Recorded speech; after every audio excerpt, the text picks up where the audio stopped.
Texas Tech football is officially back as they will head north to Wyoming to face off against the Wyoming Cowboys in game number 1 of the 2023 season. Hey, how's it going, everybody? I am RC Maxfield here for the Back to 12 podcast, and in today's video, we will preview game number 1 of the 2023 campaign for your Texas Tech Red Raiders, including players to watch, odds, predictions, injury updates, and so much more. But before we get into any of that, I've got to hear from you guys on the pinned comment below. Leave me your score prediction for game number 1 of year number 2 for Joey McGuire at Texas Tech, as Texas Tech will face the Cowboys up in Wyoming. I'll leave my prediction at the end of the video, but I want to hear from you guys first, so let me know down on the pinned comment below. All right, let's jump in and kind of set the scene for what's going on for game number 1 of the Joey McGuire era in, well, year number 2 of the era for Joey McGuire.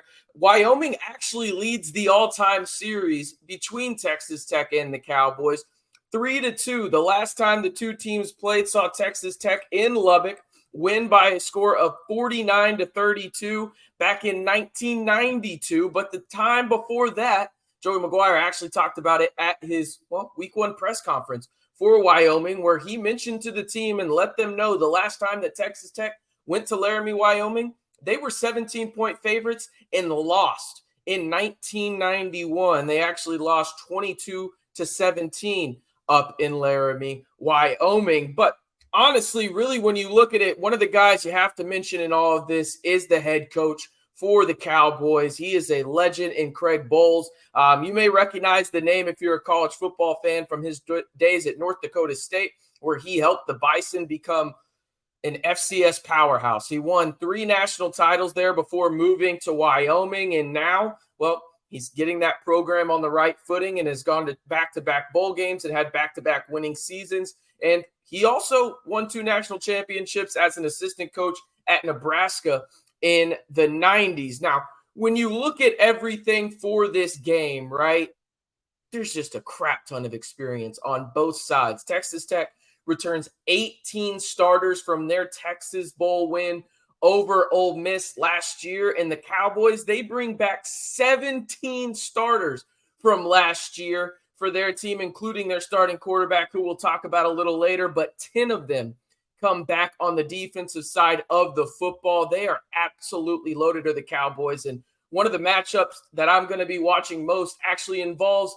a native Texan going up against one of the most talented wide receivers in the country that is on the Texas Tech side of things. But before we get into that, I've got to talk to you guys about really some of my favorite shirts, okay? It's football season. Texas Tech is back in action, right? And I absolutely love my Texas Tech shirts from Home Field Apparel, right? And mainly because of this. They believe in level the bevel, most importantly, right? They are perfect for Tech game days, events, and honestly, I just wear them around the house and around town. The best part is they have these awesome retro and old school Texas Tech designs because, again, if you're like me, you've got to level the bevel when it comes around to it, right? Just do it already, Texas Tech. If you want to get some of these great Texas Tech shirts, like the ones that I have the 3/4 baseball one that you see on your screen right now, and the Texas Tech old school basketball one up there in the right corner, Texas Tech University Red Raiders with the old school just basketball logo. Freaking love it. Love wearing that shirt all the time. Get your hands on it by going to homefieldapparel.com. And when you're there, use the promo code BACK212 to get 15% off your entire order. Again, BACK212 is the code to use for getting your hands on some of my favorite Texas Tech shirts that I have. You should get some too over at homefieldapparel.com. All right, let's jump back into this because there's quite a bit to know in terms of the injury front for Texas Tech and, well, Wyoming too. They will be missing one of their key players on the offensive side. But let's start with Texas Tech. You can see it down at the bottom of the screen. Arguably the deepest position on this team is the tight end group, and they will be missing one in Charles Robinson with an ankle injury. Joey McGuire said he will be out for week 1. Coy Aiken will be out as well with that collarbone injury. Joey McGuire is hoping to have Coy Aiken back by the West Virginia, maybe the Tarleton game at the earliest. Now, on the Wyoming side, they will be out, well, without their starting running back in this one, in Harrison Whaley. He will be out from a knee injury. He went through surgery this offseason and is fighting through it. Hopefully he can get back on the field for the Cowboys here in the not too distant future. Now, when you look at the Cowboys and the players and the position groups to know, it starts at the quarterback position, right? Like much like any team, it's Andrew Peasley. In 2022, he threw for 10 touchdowns, 9 interceptions, just over 1,550 yards passing, and only had a 52.4 completion percentage. Transferred into Wyoming last year after going to Utah State. This is his last year of eligibility. He is a super senior, much like some of the Texas Tech players on the Red Raider roster. Now, let's transition to the part of this Wyoming team that I think is just their best. It's that simple for me, and it's the linebackers, and it all starts with Easton Gibbs. He is the quarterback of the defense for the Cowboys, and he is an absolute stud. He led the Cowboys last year in tackles, and he's also the Mountain West preseason Defensive Player of the Year pick. So you got to love that if you're a Cowboys guy. If you're a Texas Tech fan, he's a guy to know for sure. Also, his sidekick, and Shea Sunayu, was a second teamer in terms of the Mountain West last year, and also second on the team in tackles last year for the Cowboys as well. I mean, when you look at it though, right, this Wyoming defense is no joke, and we're going to go in a little bit more depth. I think they have arguably one of the best defensive lines outside of the Power 5 in college football this year. They are absolutely freaking loaded. And let's get into those real quick, because this is arguably the deepest position group they have on this roster. Don't take my word for it.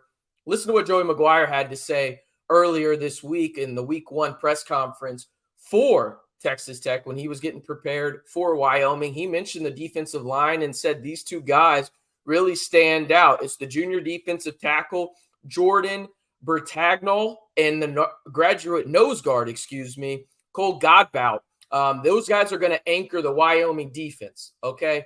And they're not the same as Jalen Hutchins and Tony Bradford. It's in terms of skill level, but they will have the same impact in terms of those are the guys that make the defense go on that defensive line and the interior pressure for that defensive line against the opposing offenses. So those are two guys to know. They also bring back Harris on one end, and then they also have Harsh as well. So those are their two edge rushers for the Cowboys. Now, transitioning to their secondary, this is where things get interesting because they return all 4 starters from last year. And the crazy part is the best guy in their secondary really didn't play too much last year in terms of he was not technically a starter for them. And it's actually a Texas native. His name is Colby Traylor. He is a 6'4" cornerback out of Houston. He is long, athletic, and rangy, and he just creates problems on the outside. I'll talk about the matchup that I think he will be up against when it comes to the Red Raiders here in just a bit, but it is going to be the matchup that I am watching most in this game because I think it is going to be one where I think these two guys facing off against each other, well, I think it's going to be a pro-type matchup if you ask me. Let's jump into the Texas Tech side of things because we know Tyler Shuck is the guy to watch on the offense, right? He's 8-0 in games. He started and finished at Texas Tech. It's all health for Tyler Shuck. He's in year number 2 of the Zach Kittley offense. I think he's going to ball out up in Laramie. I really do. And with this offensive line, and we'll transition and talk about the offensive line now. The offensive line was a major talking point all offseason, and Joey McGuire has downright seemed giddy when talking about this Texas Tech offensive line for 2023. You think about adding Cole Spencer, who was injured last year, had a medical red shirt, transferred in from Western Kentucky, played for Zach Kittley, much like Rusty Stats did. They are now your interior guys at the left guard and center position. You move your starting center from last year, Dennis Wilburn, to right guard, a more natural position for him. And then you flip your tackles in Monroe Mills, who will now be the left tackle, and Caleb Rogers, the right tackle. Those are the more natural fits for those guys. And not to mention, you have 4 guys depth-wise behind those guys that have started at least one Division I football game. You have plenty of depth and experience depth at that. So the offensive line should be much better for Texas Tech. Now, on the defensive side, I got to watch the pass rushers, right? I want to see how guys like Steve Linton and Miles Cole step into not taking the whole matchup in terms of what's going on with the Tyree aspect of it and filling that hole with him leaving for the NFL, right? But I want to watch those individual matchups because Wyoming does have 3 offensive linemen returning, right? I want to see what happens there in terms of how Tim DeRuyter mixes and matches those guys when it comes to blitzing and getting after the quarterback. So I really want to see that. But when it comes down to the matchup aspect of this, right, it's Jerron Bradley and it is Colby Traylor. This is a primetime matchup. I think these 2 guys play in the NFL because let's face it, you're a 6'4" corner in Traylor and you're a redshirt sophomore, much like Jerron Bradley is, right? Both really athletic. Both can really do multiple things well at their respective skill positions. I'm really excited to see it. And it's also a Texas high school matchup against DeSoto. And then you got Pasadena Memorial down in Houston area. So it's going to be really interesting to watch those guys go up against each other, both long rangy guys for their respective positions. I'm expecting a good one on the outside when it comes to that matchup.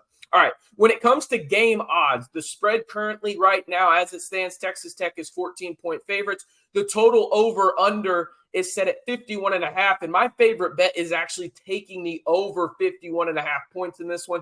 I think Zach Kittley and this Texas Tech offense have a point to prove early on, specifically that offensive line, and I think the Texas Tech defense comes out and gets a couple turnovers. As I mentioned earlier, Peasley had 9 interceptions last year, and I think the Texas Tech secondary is probably going to be the best one that he faces all season long. As for my score prediction, give me Texas Tech 35, Wyoming 20. I know it's close to that spread line, but I'm taking the Red Raiders to cover in this one and also take the over. Let me know your score prediction down below. Again, who you got for game number 1 of year number 2 of Joey McGuire out in the 806 as the Red Raiders head north to Laramie, Wyoming to start their 2023 campaign off 1-0 before heading home to face Bo Nix in the Oregon Ducks.